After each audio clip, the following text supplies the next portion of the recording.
Hello students, my name is Christopher Nicolay. In today's masterclass, I will teach you what business is, how it is handled in America, and how to take the necessary steps in becoming a business professional. So, what is business? Business, by definition, is the practice of making one's living by engaging in commerce. Every form of exchange, whether that be monetary or not, is business. Every object, idea, and place is ran and owned by some sort of business. The role of any business professional is essentially to be a problem solver for the customers. You want to pinpoint their needs and find the best course of action to giving them what they want and earning their loyalty. There are currently 13 U.S. stock exchanges in America. In each stock exchange, business deals are being made by the seconds, with people buying and selling stocks of publicly owned companies. Now, on average, the New York Stock Exchange trading volume spans between 2 billion and 6 billion shares daily. Now, that's a lot of business. Everything you see, touch, and feel is owned by some sort of business. Someone had to be able to make the product, manufacture the product, advertise the product, and then sell the product. We live in a business world, whether you like it or not. And as a result of this, learning the fundamentals of business is vital in becoming successful in this world, whether you go into business or not. And in today's masterclass, I will teach you the quick and easy fundamentals on how to get started in acting and performing like a business professional. Welcome to my masterclass. And today, I will teach you all the ideas and things you must have and learn, even at an early age, to become a successful businessman or woman.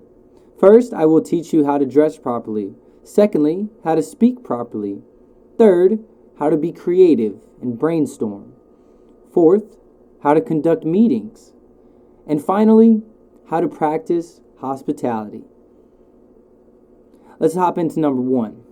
We'll first start off by talking about dressing properly and knowing how and when to dress business casual versus business professional. The goal of dressing business casual should be to have a comfortable but professional look. Whether it be for walking around the office or grabbing lunch with your clients or coworkers, slacks, pants, and skirts are acceptable for business casual attire. Although skirts must be knee length and the pants or slacks must fit to your size accordingly so you don't look messy. A major difference between business casual and business professional is the freedom of expression. You are given the opportunity to wear vibrant colors and more personalized accessories, but it doesn't take away from your professional presentation. Now we'll talk about business professional attire and how to execute it properly. For men, full matching suit and pants, including a button-down shirt and tie, is appropriate, finishing off with proper dress shoes. For women, a nice dress or knee-length skirt and blouse combination along with a blazer is most appropriate with 4-inch or less heels. Flats are acceptable as well as long as they are business appropriate. Secondly, I will teach you how to speak properly. Next, we will talk about how to speak and sound like a business professional.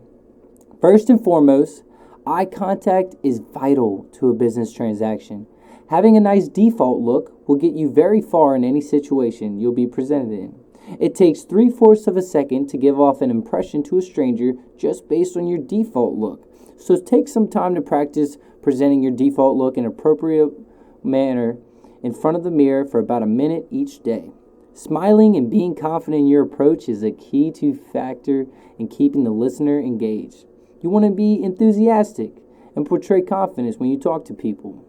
You want to make sure you're speaking in a way that shows you know what you're talking about at all times. Even when you don't know what you're talking about, it's okay to have a smaller vocabulary just as long as you know what you're saying and how to say it. Next, we will talk about how to open your mind to creativity and brainstorming ideas. Keeping an open mind is key. Listening to your fellow coworkers as well as customers is an important aspect. Knowing what the customer wants gives you an idea of what problems you need to solve for them. The only way you could solve problems is by having a game plan set for each individual need the customer has. No idea is a bad one, as long as your ideas have 3 main qualities. Is your idea feasible?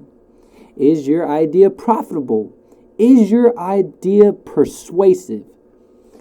An idea being feasible means your ability to make the most amount of money in the shortest amount of time. An idea being profitable means having an idea that can make you the most amount of money by spending the least amount of money. And persuasive means being able to explain to your customers why your product is the solution to their needs, resulting in making it difficult for the consumer to say no.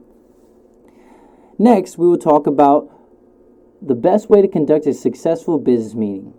When conducting meetings, you want to use all the same attributes as discussed before, including how to speak properly and brainstorm. Everything said in this meeting will reflect whether or not this business deal will go through. Practice makes perfect. The better you perfect your speech, the better chance you have at closing the deal. Ultimately, in these business settings, you will be looked up to by many business professionals and clients alike from other companies. As discussed before, confidence is key. Having a presentation or video prepared beforehand helps to create a visual representation of what you're either trying to sell or trying to buy. You want to make sure you're providing benefits over features. You want to explain why the client needs the product, not why they would want it. As a result, you want to explain how the product you are either trying to sell or buy cannot be lived without. It needs to be viewed as vital as water in everyday life. Finally, we'll talk about how to practice hospitality. Hospitality matters no matter the business. According to the book Shut Up and Listen, a book by Tillman Fertitta, the definition of hospitality is how to handle a customer.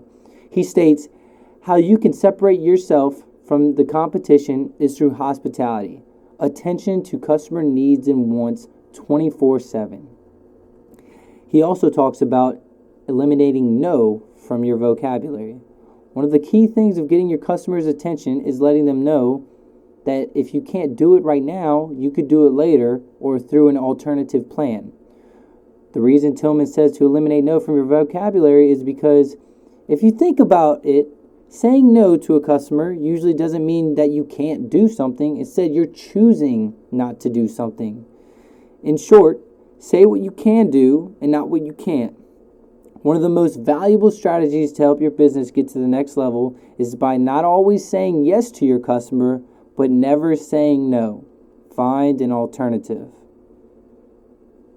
In conclusion, you have now learned the fundamentals of how to dress, how to speak, how to brainstorm, conduct meetings, and how to practice hospitality in your everyday life. This will not only help you be a better person, but it will also help you be a better professional. The world of business is all around us. If you live your life day in and day out with the idea that you are the best version of yourself, well then, by God, you will become successful. Never say no, and most importantly, never give up on yourself. Thank you for your time, ladies and gentlemen. This is my masterclass. Have a great rest of your day.